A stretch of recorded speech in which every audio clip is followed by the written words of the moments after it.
उत्तर प्रदेश का आगरा शहर ऐतिहासिक है और ताजमहल के साथ साथ अपने किले, बाग, आरामगाहों, सरायों, मोहल्लों, पुराने मुगल कुओं और तालाबों के लिए भी प्रसिद्ध है।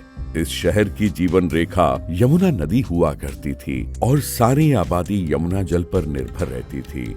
लेकिन वर्तमान में बढ़ती मांग, शहरीकरण, अतिक्रमण, बढ़ता जल प्रदूषण और अनियंत्रित भूगर्भ जल के अति दोहन से भूगर्भ जल स्तर 250 से 350 फीट नीचे चला गया है। इसके कारण सारी प्रणाली को निष्क्रिय कर दिया है।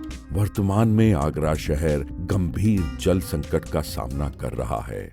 आगरा में जो पानी की स्थिति है वो बहुत ही जटिल से जटिलतम होती जा रही है धीरे धीरे, क्योंकि यमुना का जो पानी की आपूर्ति है वो धीरे धीरे कम हो रही है और चूंकि पहले से ही आधे शहर को ही पानी यमुना जी का मिल पा रहा था, अब उसकी मात्रा भी कम होती जा रही है। भूगर्भ जल की गुणवत्ता व जल क्षेत्र पर प्रतिकूल प्रभाव पड़ा है। आज शहर की 20 लाख आबादी विकट जल संकट का सामना कर रही है, क्योंकि यमुना नदी का पानी पीने लायक नहीं रहा है और भूगर्भ जल में अशुद्धियां तथा आर्सेनिक, नाइट्रेट, आयरन आदि हैं, जिसके कारण आधारभूत ढांचे, जल्दी पाइपलाइन का टूटना, सीमेंट की कमजोर पकड़ हो जाना, दीवारों का क्षरण आदि प्रतिकूल प्रभाव पड़ रहा है और वह भी पर्याप्त मात्रा में उपलब्ध नहीं है। इस वजह से आम नागरिकों को अपने स्वास्थ्य पर अधिक खर्च करना पड़ रहा है।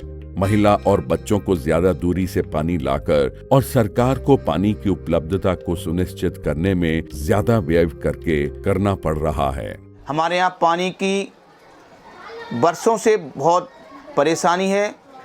पहले तमाम लोग दूर दूर से पानी लाते थे, कुएं ख़त्म हो गए हैं, भूगर्भ जल इतना खारी हो गया है कि पानी पीना तो दूभर है, उससे अगर हम बर्तन साफ़ कर लें, शौचालय में डाल दें, बर्तनों में जंग लग जाती है, शौचालय फूल जाते हैं।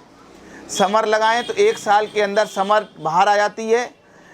Centre for urban and regional excellence cure स्वयंसेवी संस्था यूएसएड के सहयोग से पानी और स्वच्छता में साझेदारी कार्यक्रम के तहत आगरा 54 मलिन बस्तियों में 15,000 परिवारों के साथ काम कर रही है, जिसमें हर घर में पेयजल की उपलब्धता एवं शौचालय से जोड़ना सुनिश्चित करने का प्रयास किया जा रहा है। क्योर इंडिया सती नगर नरायच में वर्ष 2016 से जल संरक्षण संबंधी कार्य कर रही है। सती नगर की आबादी लगभग 3500 है और घरों की संख्या लगभग 650 है। यह जन समुदाय पूरी तरह टैंकर व भूमिगत जल पर ही निर्भर करती है। क्योर के प्रारंभिक अध्ययन से पता चला कि यह क्षेत्र गंभीर पानी की कमी का सामना कर रहा है। यहाँ पर घरों तक पानी की पाइपलाइन होने के बावजूद यह 650 घरों की बस्ती भूगर्भ जल की खराब गुणवत्ता के कारण 30 पानी टैंकर प्रतिदिन की व्यवस्था पर निर्भर करती है। आगरा की औसतन वार्षिक वर्षा 650 मिलीमीटर है और वर्षा जल का सही प्रबंधन यथा वर्षा जल संचयन तथा रिचार्जिंग न होने के कारण तालाबों की कमी के कारण अधिकांश वर्षा जल यमुना नदी में व्यर्थ बह जाता है। क्योर द्वारा यूएसएड व सरकार के सहयोग और सामुदायिक भागीदारी के साथ क्षेत्र में जल संकट से निपटने हेतु विभिन्न मॉडलों के द्वारा वर्षा जल के प्रबंधन व अशुद्ध जल को उपचारित कर पुनः प्रयोग में लाने को वॉश पार्क विकसित किया गया है, जिससे लोग सीखकर जल संरक्षण कर सकें। वॉश पार्क है, उसके अंदर 4 मुख्य मॉडल्स जो हैं वो हम दिखा रहे हैं।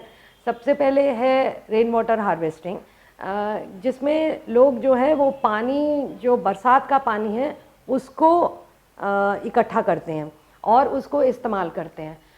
दूसरा सिस्टम है जिसमें हम जो एक्सेस रेन वाटर होता है उसको हम ग्राउंड में रिचार्ज करते हैं, उसको हम ज़मीन के नीचे रिचार्ज करते हैं। तीसरी चीज़ जो हम वहाँ पर शोकेस कर रहे हैं वो है डिसेंट्रलाइज्ड वेस्ट वाटर ट्रीटमेंट, यानी पास के टॉयलेट्स में से जो हाथ धोने का पानी निकलता है या जो बर्तन धोने का पानी निकलता है, जिसको हम ग्रे वाटर कहते हैं, उस पानी को ट्रीट करने के लिए हम एक डिसेंट्रलाइज्ड वेस्ट वाटर ट्रीटमेंट, जो एक बायो रेमेडियल सिस्टम है, जो प्लांट्स को यूज़ करके पानी को साफ़ करता है, वो वहाँ पर बन रहा है।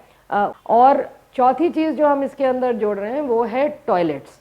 जो वहाँ के सामुदायिक शौचालय हैं उन शौचालयों को इम्प्रूव करना, उन शौचालयों को फंक्शनल बनाना, उन शौचालयों को इस्तेमाल करने लायक बनाना, और ताकि उसके अंदर जितना भी वेस्ट है वो प्रॉपरली ट्रीटेड हो और वो शहर के पानी के स्रोतों को गंदा ना करे।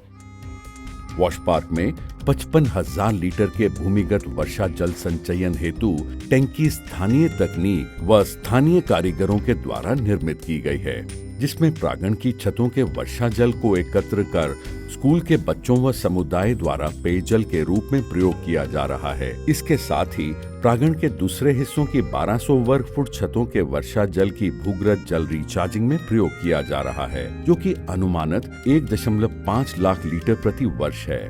विद्यालय व मंदिर के बाथरूम के 1000 लीटर जल को प्रतिदिन उपचारित कर पुनः प्रयोग हेतु भंडारित किया जा रहा है। और ये एक कह सकते हैं पानी को बचाने का बहुत अच्छा सोर्स है। रेन वाटर हार्वेस्टिंग, जो बारिश का पानी नालियों में बह जाता है, वेस्ट हो जाता है, वो पानी आज बचेगा और बच्चे इसको देखेंगे। जब अपनी वो काफ़ी कम एज पे इस चीज़ को देखेंगे तो आगे वो अपनी जनरेशन को और अपने आगे आने वाले लोगों को भी इस चीज़ के लिए बच्चे प्रमोट करेंगे, उन्हें काफ़ी इस चीज़ से मदद मिलेगी और वो पानी की कीमत को भी समझेंगे। इस उपचारित जल का प्रयोग समुदाय द्वारा पौधों में पानी, साफ सफाई इत्यादि में किया जा रहा है। वॉश पार्क समुदाय के सहयोग से दी गई भूमि तथा उसकी योजना में भागीदारी के साथ विकसित किया गया है।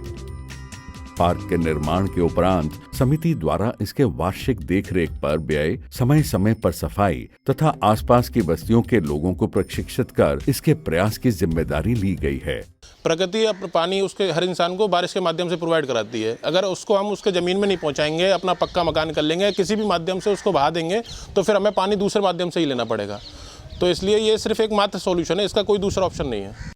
स्थानीय कारीगरों को प्रशिक्षित किया गया है, जिससे जल संरक्षण हेतु स्थानीय लोगों को जागरूक कर जल स्थायित्व समुदाय वाटर रेजिलिएंट कम्युनिटी विकसित कर सकें। समुदाय के लोग क्षेत्रीय विकास समिति के सहयोग से वर्षा जल के प्रबंधन को सीखकर अपने यहाँ व आसपास के क्षेत्र में अभियान के माध्यम से कर रहे हैं और जल स्थायित्व समुदाय के विकास की ओर अग्रसर है। हमारी क्षेत्रीय विकास समिति के लोग, मैं स्वयं और भी बस्तियों में हम जा रहे हैं और पानी के लिए लोगों को बता रहे हैं कि जो बरसात का पानी है उसको स्टोर करिए, और नहीं तो बोर में ज़मीन का भू स्तर बढ़ जाएगा, भूगर्भ स्तर, तो उसमें डालिए। एक उदाहरण है कि हमारे पड़ोस में एक घर था, उन्होंने ज़मीन का बरसात का पानी ज़मीन में डाला तो पड़ोसी का जो समर का लेवल था पानी का वो बढ़ गया। तो लग रहा है कि ये इससे कुछ राहत मिलेगी। इस प्रकार भूगर्भ जल पर निर्भरता कम होती जाएगी और महिलाएं, बच्चे अपने समय का सदुपयोग कर देश निर्माण में सहयोग कर सकेंगे।